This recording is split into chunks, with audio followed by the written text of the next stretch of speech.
Well, welcome everyone to Military Mondays. For those of you who do not know, if we don't know each other, I am retired Major Brenda Sanchez, and I am the co-founder of Life's Real Currency with my husband, Michael Sanchez. And I bring you these Military Mondays every single Monday morning at 8 a.m. Mountain Time, like clockwork, just like the military. And I like to interview veteran business owners or currently serving, because the person that I'm going to interview today is still serving our country today. So if you are a veteran or if you're currently serving and have your own business, I would love to have a conversation with you. Please send me a private message or put a message below this video, and I will reach out to you and would love to have a conversation. But without further ado, I have an amazing person on. Cinthia and I have known each other for 2.5 years. Only 2.5? Mm-hmm. Shortly after I moved here. It seems longer than that, but she's done a couple of different things. She's actually currently serving in the Air National Guard. And so welcome, Cinthia. Thank you so much for taking time out of your Monday morning to be here with me and my viewers. Thank you for having me. I'm so excited.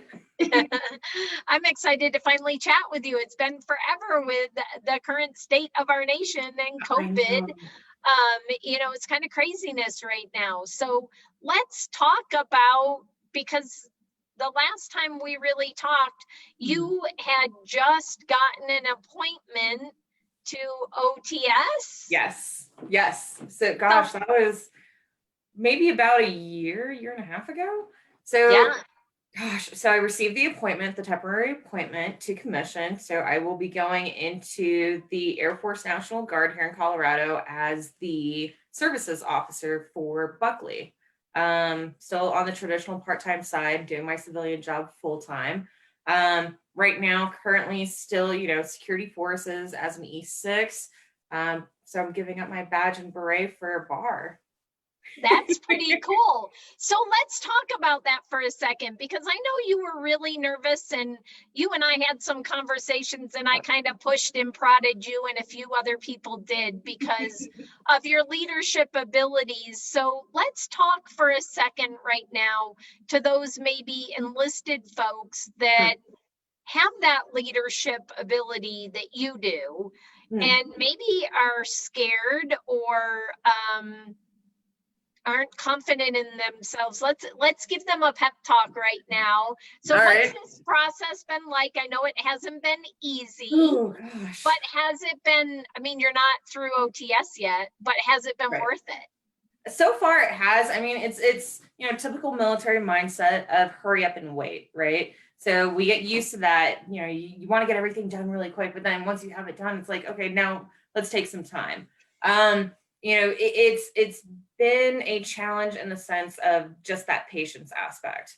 I applied for the position back in, I think it had to have been April of 2019, and then went to the official board in June, received the offer to commission in July. And then I did not receive my temporary appointment until earlier this year. I want to say May this year. So it's a long process. And, for anybody who's trying to commission, especially in the Guard or Reserve, you have to have that temporary appointment letter in order to schedule your official class dates. So once I received that temporary appointment letter, I just kind of had to wait for a school date to open up, which I received finally, which is going to be January 5th through 26th February. Nice. I'm so excited. I know you definitely gave me the kick in the butt to, do the whole, take the AFO QT, have my packet ready, just be prepared for the unexpected, if you will. Exactly. And so I'm going to kind of reach out on a limb, and I'm going to say that if there's anybody else out there that might be going through that process or considering going through that process, would you help them? Oh, absolutely. I've been helping a few of my guys. Like, I love helping people through this process. I know, there's a lot of different resources that are available on Facebook, on the different social medias. One of them is I believe it's called the Air Force OTS Forum. So it's for people who are looking to apply for a commissioning slot, or have already started that process, or have completed that process. And it's a way for all of us to get together and kind of talk about, what to expect with the AFO QT. How do the rated and non-rated boards work for active duty? How does it work for the guard side, or even the reserve side? So it's good to see, all these people coming together and helping each other. And, I love being able to help people. I've got another E6 at my squadron right now who's looking to apply. So I've been helping him, here's what you should expect with the AFO QT. I've got a bunch of practice board questions for you for the officer side. This is kind of the demeanor that they want you to have. They know you have the qualifications, obviously. So let's talk about personality. And it's so much fun. And, you get to know people on a different level when you start helping them that way too. Yeah, it's fun. It was fun encouraging you and giving you a kick in the butt. And it's fun to see it coming to fruition, and that you're actually going to get to go to OTS, and that you're going to become a commissioned officer, which is pretty cool. I'm excited. I'm scared. There's so many different feelings, but at the end of the day, I'm very excited to see that new challenge, to take that on head on. Awesome. So I want to back up for just a minute, because you've only ever been a guardsman. You've never done you've never been officially active duty. You've been active duty guard, just like I was for many years, serving on active duty orders.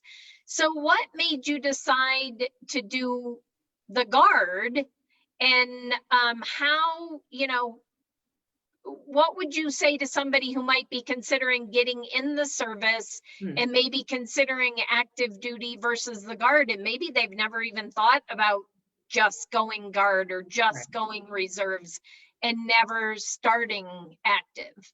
So let's start with the kind of the obvious for those of us who have served on the different components.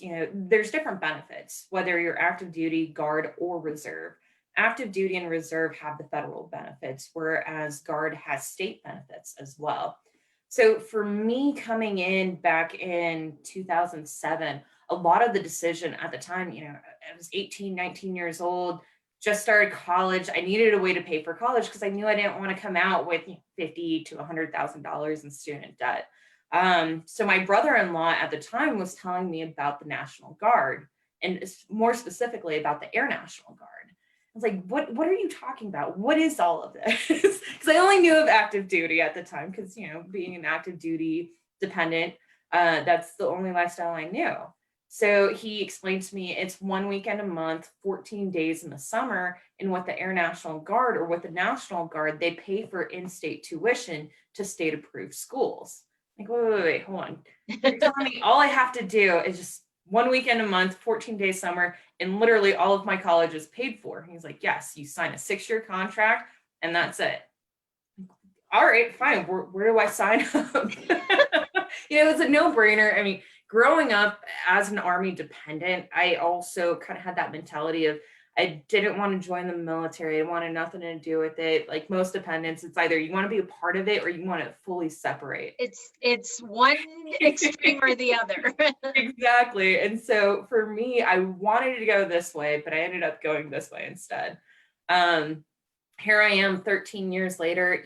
My initial thoughts were, I'll just do this first contract of 6 years and I'll get out and I'll have my degree paid for, and I'll live my life the way that I want to live it. And here I am 13 years later.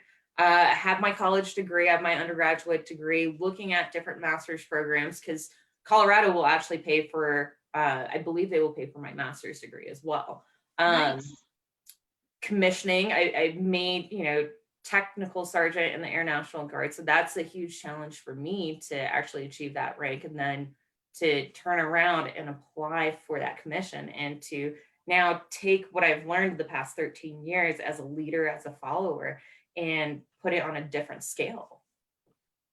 I think you're going to make an amazing officer. I can't Thank wait you. till your ceremony where you get pinned as a butter bar.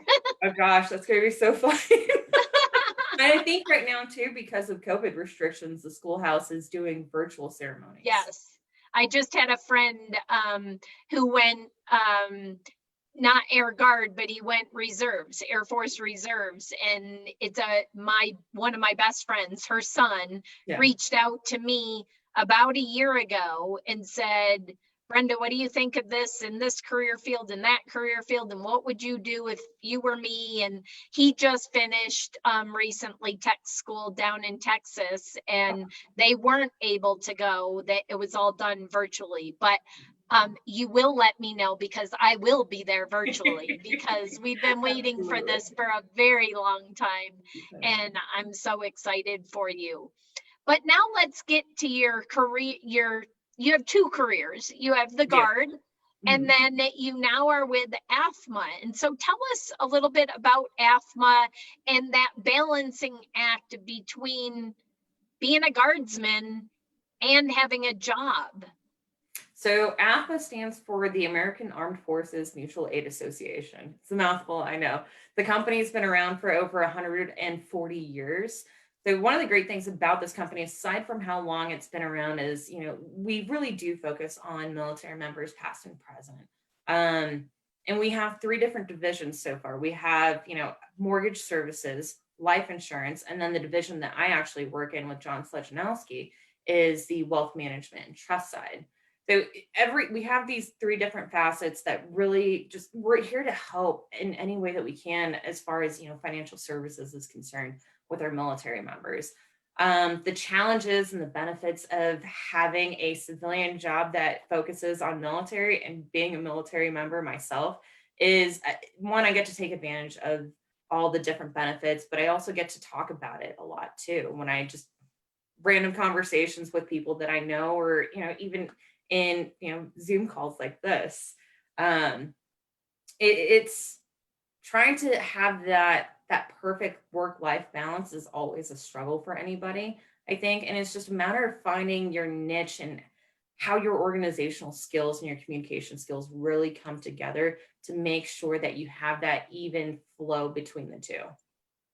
And so, you have I'm going to put air quotes, traditional job, because it's not a traditional job. You're an employee, but you also are commissioned. So you have that comfort of having a base salary per se, or a base, and then commissions on top of that. But really, you're an entrepreneur. I mean, I've known you for a long time, and you're definitely an entrepreneur at heart.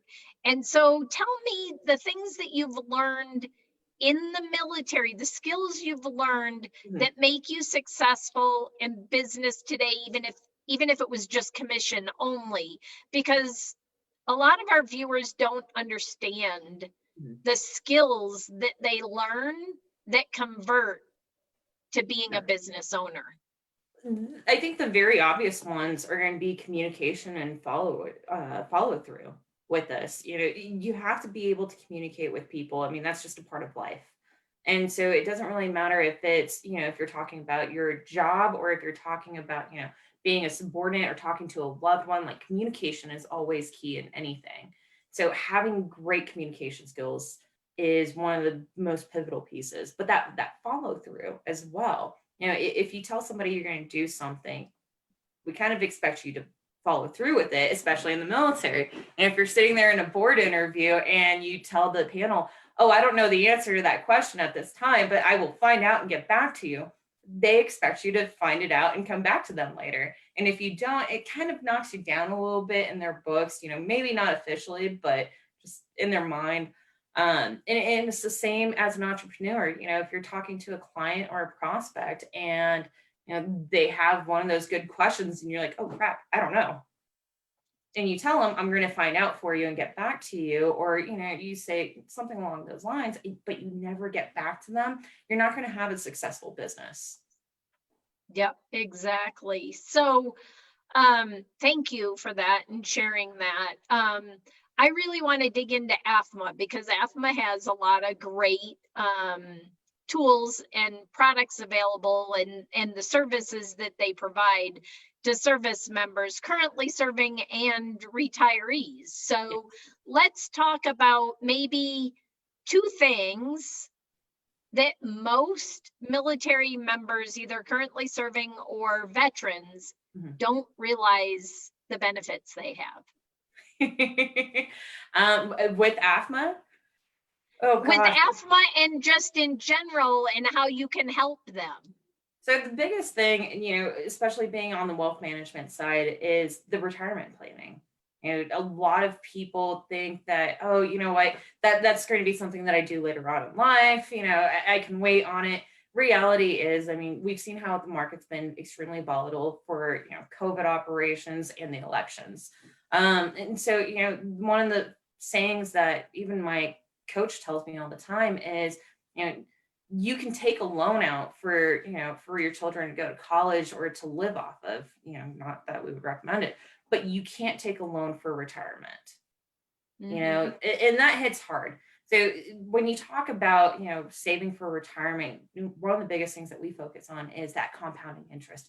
You want to have a longer time horizon to let that money actually work for you.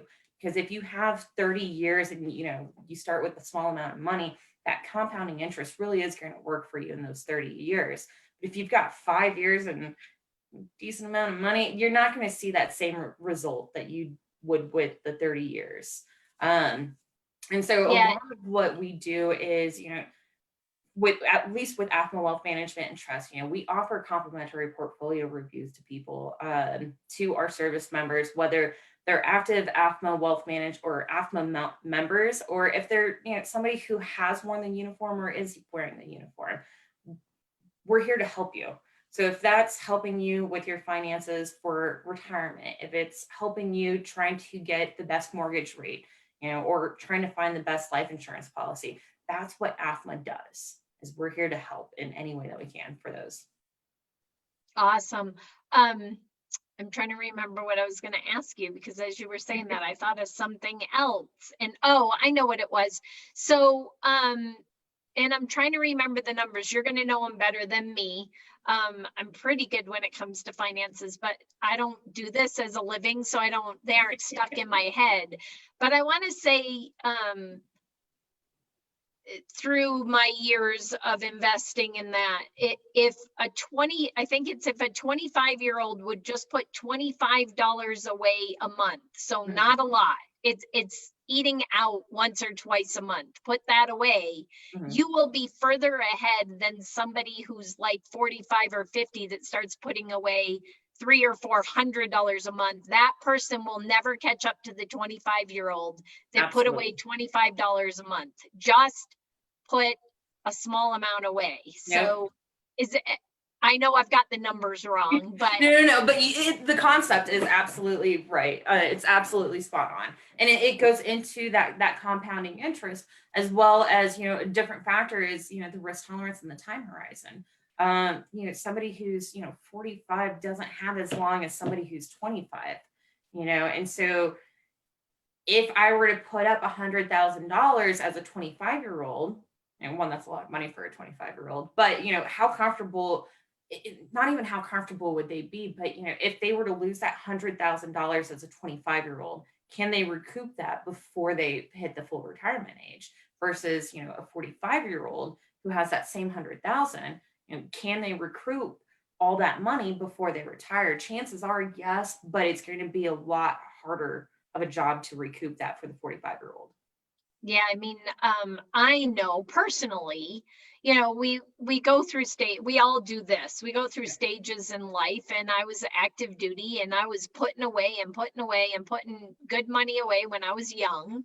And then of course I became a wife and a mom, and I got out of the service for a while, and that's all I did. Not long, 6 months, and then went back in. But then as a reservist, only working part-time, we stopped putting money into the retirement for a while. But I can tell you personally that I know I'm further ahead because I started early. And even though I didn't keep feeding my retirement at times, it's further ahead than somebody who starts later on in life and has to put a lot more every month away to save for retirement. So It's funny that you say that, because I know too that, for us as service members, we have the thrift savings plan available to us, the TSP. And a lot of people really, I feel like a lot of people aren't as fully educated about the benefits of the TSP. I know it's separate from, us as AAFMA Wealth Management and Trust, but that is a big pivotal piece for military members. And so it's one of my favorite pieces to talk to people about with the TSP, because it is very low cost. And if God forbid you have to take a loan out on your TSP to help you with, buying a house, or you're just on hard times, the TSP actually has really great rates for those types of loans. And people don't know that. They don't know how to invest into the TSP. There's benefits on having a life cycle fund versus the individual funds. And, even talking about that, some people, their eyes just kind of glaze over, and it's like, I want to go into so much detail, but I don't want to bore you. overwhelmed. Yes. So, because we could talk about this for hours. I mean, Oh, there's so much about being financially responsible or planning for retirement, or maybe you're too young. Maybe some of our viewers are really young. They're 21, 22, maybe they're 17, 18, 19 years old and just got into the service, and they're thinking, I'm indestructible. Although right now I think everybody understands they are destructible, and that tomorrow isn't promised. But most of those young people think, I've got a whole lifetime to figure this out. And I can tell you from experience, because Cinthia is a little younger than I am, and I'm, a little older. We'll just put it that way. We won't say my age, but I can tell you that 10-year chunks of time go like that, and you think, oh my God, like I haven't done anything yet. So if you're one of those people that are really young, because I know Cinthia really she works with all ages, but I know she loves working with the younger folks and the enlisted and the young officers. So if you're in that boat, or somebody who's in that boat, have a conversation with her. It doesn't cost anything to have a conversation with her, and I'm betting that she can enlighten you in so many ways when it comes to finances, and at least take the advice, take the information, and then decide what you want to do with that. But thank you so much for being on today, Cinthia. Do you have one parting words of wisdom that you would share with either somebody maybe early on in their career, or somebody getting ready? And they might be two different words of advice. Somebody getting ready to retire. Always have a plan. It's easier said than done. It's you can have a plan in place, but to really enact and to enforce that plan is the biggest challenge of all. So always keep that in mind. Yeah, I think that's the biggest. And what is one thing that viewers might not know about you? Ooh.